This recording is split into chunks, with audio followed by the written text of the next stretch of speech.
All right, let's go out to the Oklahoma City and talk to Courtney. What's up, Courtney? Hello. Hello. What's up? Hi. Oh, I'm just home with sick kids. That sounds par for the course these days, man. That sounds to be the way it is right now. They are lucky to have you. What's up? So I was calling because I had a question for you. Basically, how do I prepare my kids for the dangers of the world without scaring them too much, basically? Yeah, where does the question come from? So my whole family is in law enforcement. I grew up with my dad. Yeah. Sweet. Yeah. I know a thing or two about this, Courtney, and my therapist loves it. So my dad's a police officer. My brother decided to get the family gig, and then I married my high school sweetheart, and he went through the Highway Patrol Academy when we've been married for 12 years, and he's been a highway patrolman our whole marriage as well. So it's in the blood. But what do you do for a living? I'm a nurse practitioner. Oh my gosh, really? Yeah. So your kids have a cop and a nurse practitioner as parents. Yeah. Have really y'all trying to traumatize them over here. Man, have you rubber padded the house yet? No, but we're there. I'm the person that takes a whole backpack of medical supplies with us anywhere we go. Gosh, there's always that mom, and it's Courtney. Yes, it is. So do you know my background at all? Yes, I listen to you every chance I get. Okay, all right. So I'm excited to talk to you. you've probably heard me talk about this, but my old man was a homicide detective, and he was a SWAT hostage negotiator. So same thing, right? And he would, because he loved me, no mistake about it, because he loved me, he would go to work, and on the family desk, he would put Polaroids, because we didn't have digital cameras back then, of guys getting out of jail that he had helped put away. And he would say, hey, these guys may get out and come looking for me. If they knock on the door, don't answer. Yeah. And I remember growing up being like, okay. And so every time somebody rang the doorbell, I was like, this is it, right? This is the one. And so in his attempt to love me, and by the way, we'll get to that in a second. His attempt to love me, it created quite the nervous system, right? Yeah. And I still to this day cannot enter a restaurant without sitting with my back against the wall. So weird. I can't do it. If I don't sit that way, I just feel like I am or sitting find on the exit or whatever. Oh, dude. And hey, I didn't know that everybody didn't walk in and look at all the exits when they walk in any room, anywhere. Nope, that's not normal. I didn't know that until I saw my first counselor, and she's like, you're insane, right? And so I did research on the mental health of medical practitioners, and so y'all are just a barrel of monkeys too, right? Yeah, for fun. Just and shop talk is real great. Yes, it is. It's actually, you have to have that. And actually your sense of humor gets so dark because you have to, right? Mm-hmm. You have to. I get that. And that's fantastic. The challenge is, here's the way I describe it about my dad. It shifted his entire bell curve of the world. And here's what I mean by that.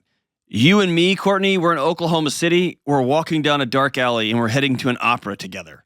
Because you're into opera. That's super weird. I wanted to go to the Pantera show, but no, Courtney had to go to opera. So we're going down the alley to go to opera.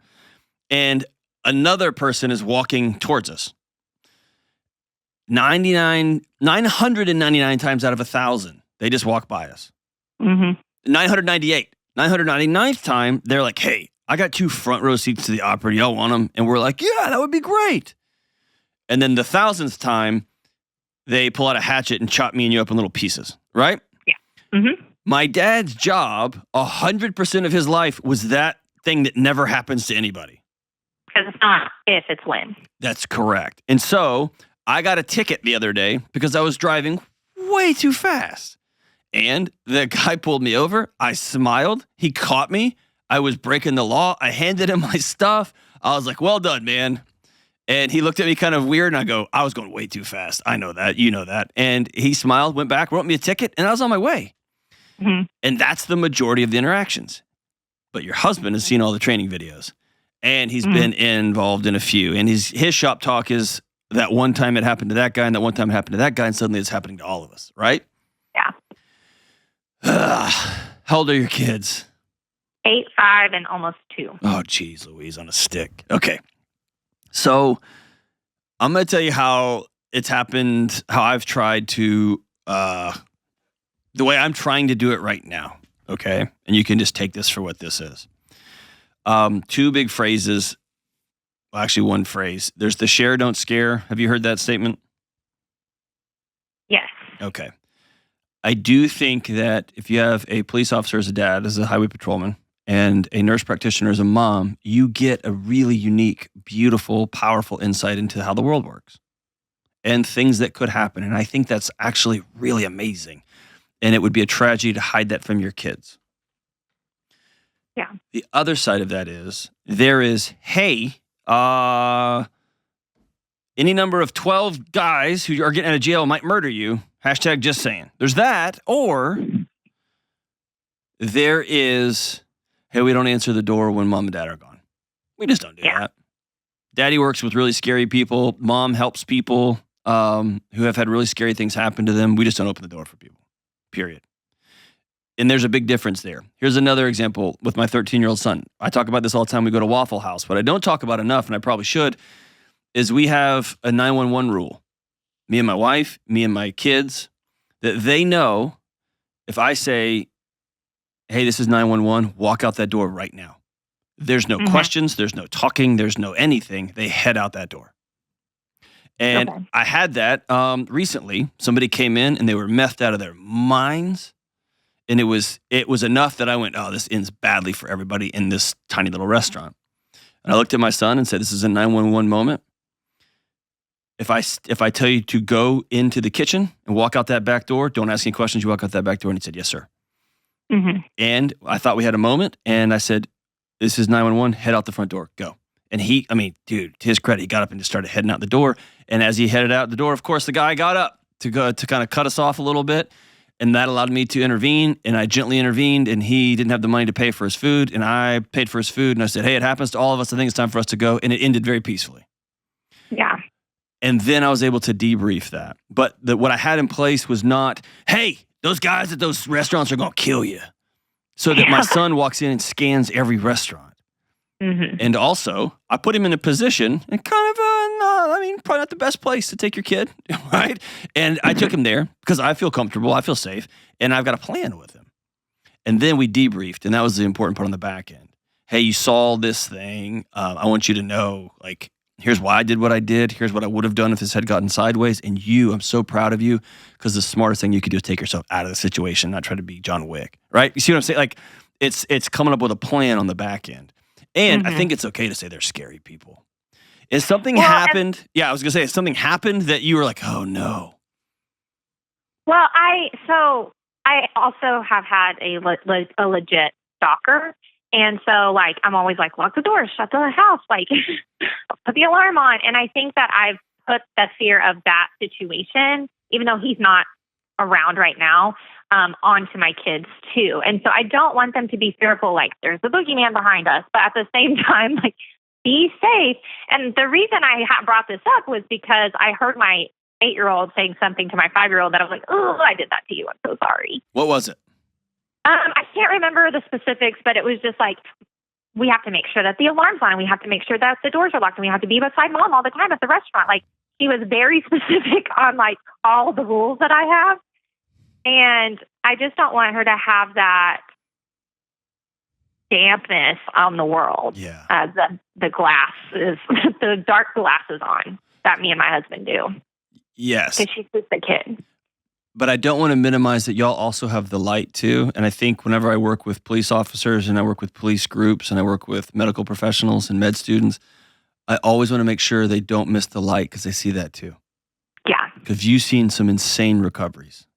Oh, yeah. Even when somebody has passed away, you've seen families come together in waiting rooms that probably still gives you goosebumps if you thought about it, right? And your husband has seen people who are out of their mind on drugs get well and come by and say, hey, I just want you to know I'm doing great. He's seen that too. And he's pulled people over and probably kept them from hurting themselves or killing themselves. And so there's light too. It's just that often in these professions, there's so much darkness, we miss it. Right. And so they've seen a guy at a restaurant come up to my husband and say, "Thanks for saving me." yes, exactly. And it's easy to go, yeah, I was just doing my job. Hey, where's the exit, right? It's easy just to blow that off. And it's like, no. That's equally as valid. That's light. Mm-hmm. And that guy that pulled me over, I've been much more careful. Mm-hmm. And so he did his job. I didn't. And now I'm being more careful. He may have saved countless other people for me being an idiot driver. You see what I'm saying? So there's light there too. What I think is important to let your kids know is not so much that the world is out to get you, which in a weird way it is, right? It is. Mm-hmm. But mommy gets nervous about some things. So here's another example. It's kind of unrelated, but it is related. I am terrified comically, like insanely, pathologically, of heights. Like a second story, like at my neighbor's house on the second story, I don't like it. I don't like looking over the rail. I put myself up against the wall. And so when my kids run up and lean over because they have no fear of anything, I will grab their shirt and I will look at them and they'll turn and go, "Dad." And I'll say, "Hey, this is just for your old man. This is just for me because I'm nuts." And they'll go, "Okay, Dad." Now, Okay, yeah. I have sat with a family after somebody fell off of something really high. Mm-hmm. It's not just for me, but mostly it's just for me, right? And so it's both and. I think it's coming up with the plan and letting them know, oh, hey, the lights, the locks and the alarms, that's Mom. That's just for me. Nobody's coming in the house, guys. Nobody's coming in the house. If they do, there's a plan, but nobody's coming in the house, guys. This is just for Mom. This is just for me. I like whenever Dad's gone, I like sleeping with it, like with all the stuff on and letting them know, oh, Mom's a little bit out there, but we'll do that for Mom. And they will slowly start to see this. And if you see somebody who's choking in a restaurant, you see somebody who's been hurt. The other day, Josephine came home and I was telling something to my wife. My daughter came up on the porch where we were talking. And she said, "Dad, why do you look like that?" In her classic Josephine way. And I said, I had a really hard day. I had to talk to somebody whose kid is very, very sick and it made me sad. That's all.